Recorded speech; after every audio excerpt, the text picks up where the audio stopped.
नमस्कार और जूले दोस्तों, ये आज मेरा 5वां दिन है अनशन का पानी और नमक पर। मैं बिल्कुल ठीक हूँ। आज खुले आसमान में हम थे बहुत से साथियों के साथ और तापमान था -17 के करीब। और ऐसे में आप देख रहे हैं ये जो गिलास का पानी है ये न सिर्फ जमा है बल्कि फूल के ऊपर आया है, मगर ये बिल्कुल नहीं जमा है क्योंकि ये अल्कोहल है और अल्कोहल का जमने का तापमान है -114 और पानी का 0 डिग्रीज। तो ऐसे में हम अनशन कर रहे हैं लद्दाख के संरक्षण के लिए, लद्दाख में डेमोक्रेसी के बहाली के लिए। मगर ये सिर्फ लद्दाख की बात नहीं है, ये एक देश भर में विश्वास को दोबारा स्थापित करने की बात है। हमारे देश में सब कुछ है, लोहा है, कोयला है, मिनरल्स हैं, मगर कमी है तो विश्वास की, ट्रस्ट डेफिसिट, जिसके चलते अब लोग किसी पे भरोसा नहीं करते हैं।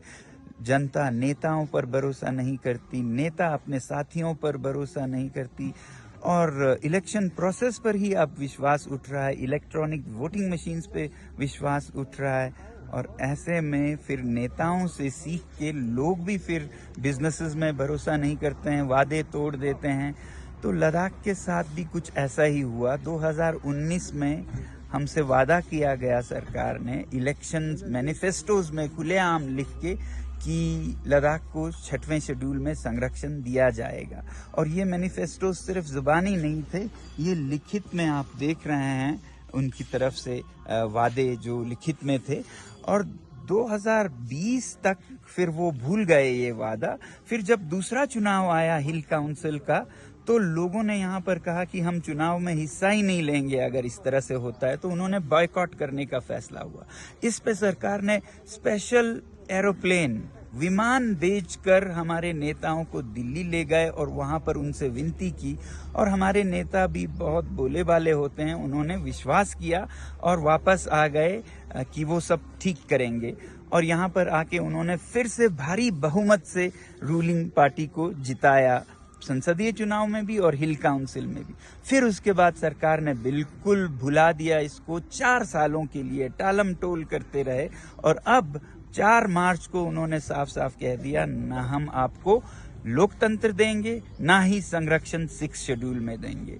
तो आप समझ सकते हैं ऐसे में लोगों का क्या भरोसा रह जाए।